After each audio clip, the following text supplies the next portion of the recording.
اتنے جلدی ایکسیپٹ پاکستان کرنے والا نہیں ہے.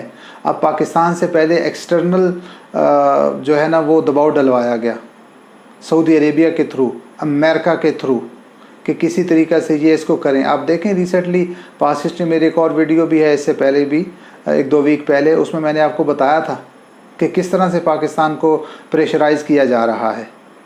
لیکن پوری دنیا کی آنکھوں میں اگر کوئی طاقت کھٹکتی ہے مسلم دنیا میں تو وہ صرف پاکستان ہے، اور اس کی ریزن پاکستان کا ڈیفنس سسٹم ہے، پاکستان کی فوج ہے. ان کو پتہ ہے کہ یہی ہے جو حرمین شریفین کی حفاظت کے لیے بھی آ سکتے ہیں اور کسی بھی اسلامی ملک کی حفاظت کے لیے آ سکتے ہیں. لیکن اب یہاں پر ساری دنیا کی چیزیں داؤ پر لگ چکی ہیں. UAE ایکسیپٹ کر چکا ہے اور باقی ممالک ایکسیپٹ کرنے کے لیے جا رہے ہیں. اب انٹرنل پریشر بڑھایا جا رہا ہے پاکستان کے اوپر. اگر آپ دیکھیں تو کل ایک پریس کانفرنس ہوئی تھی، میں نام لیے بغیر، اس میں اور کچھ نہیں تو ہماری جو سیاسی جماعتیں ہیں ان میں سے ایک مسلم جماعت اور ایک جو ہے دوسری جماعت وہ بیٹھی ہوئی تھی، اور انہوں نے بڑا کلیئر میسیج دیا کہ ہم محبت کے خواہاں ہیں اور یہ ہے اور وہ ہے، اور بڑے بھاشن جپے ہیں انہوں نے. اس سے پہلے کہاں تھے جب فلسطین کے اندر آپ کی بیٹی کو گولی مار دی جاتی ہے؟ آپ کہاں پر ہوتے ہیں؟ کیا ہم مسلمان ایک جسم نہیں ہیں؟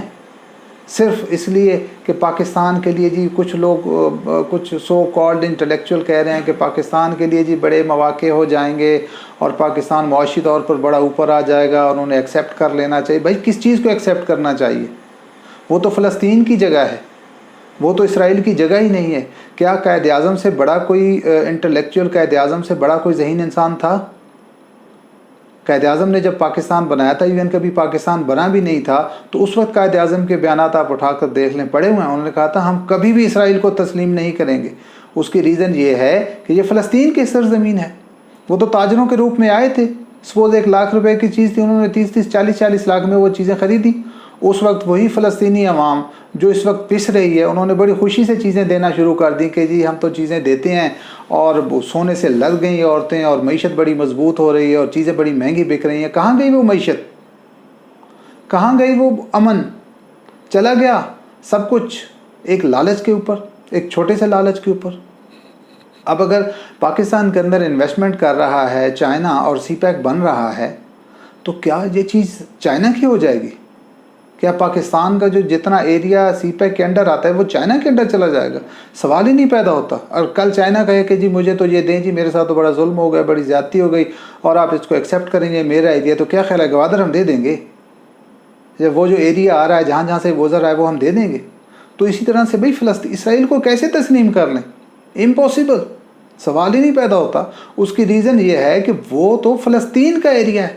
اب کچھ اس میں بھی کچھ ملا حضرات اس طرح سے کہہ رہے ہیں وہ جی ہم سے مسجد اقصیٰ دور ہو گئی، ہم وہاں پر جائیں گے اور عبادات کریں گے اور اس طرح سے کریں گے اور اس طرح سے کریں گے. اور پہلے مکہ اور مدینہ تو جا کر اپنا دل سیدھا کر لو.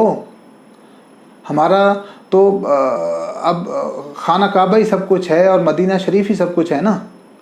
پہلے اپنے دل وہاں پر تو جا کر سیدھے کر لو. مسجد اقصیٰ تو چلو میں یہ نہیں کہتا ہمارے لیے مقدس ہے، انبیاء کی سرزمین ہے، لیکن اس کا یہ مقصد تو نہیں ہے کہ ہم کرنٹ سے سائڈ منہ موڑ لیں.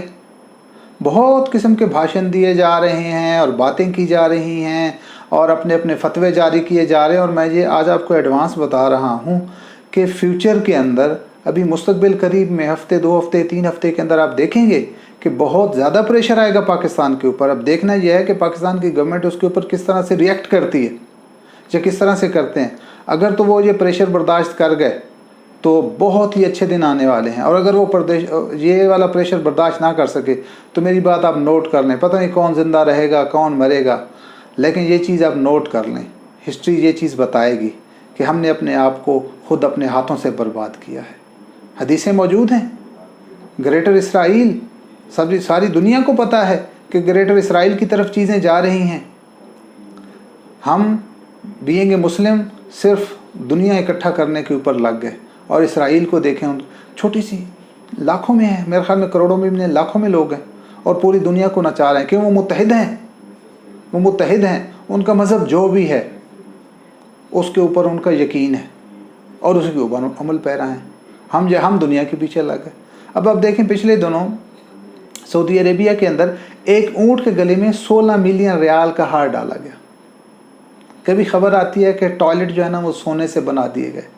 کبھی خبر آتی ہے کہ G3 جو ہے یا مشین گن جو ہے وہ سونے سے بنا دی گئی.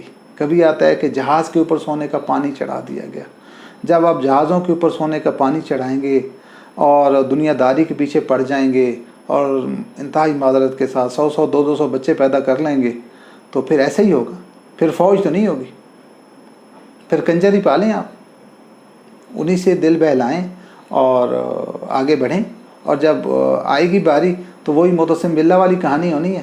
نہ آپ نے سونا کھا سکنا ہے, نہ آپ نے ہیرے نگل سکنے ہیں, اور گھوڑے کے ٹاپ ہوں گے اور روند دیے جائیں گے مسلمان. میری یہ دعا ہے کہ اللہ پاک وہ ٹائم نہ لائے. لیکن اسرائیل اس پوری کوشش میں ہے اور امریکہ اس کے پورے ساتھ ہے, پورے ساتھ ہیں. یہ پوری یہودی لابی جو ہے وہ اکٹھی ہے. اللہ پاک ہم تمام مسلمانوں کو اتحاد دے کہ ہم اس اتحاد سے اس کا مقابلہ کر سکیں. بہت مشکل ٹائم ہے اور اگلے آئندہ آنے والے دل اور مشکل ہونے کے لیے جا رہے ہیں. اللہ پاک ہم سب کا حامی و ناصر ہو. جزاک اللہ خیر. السلام علیکم.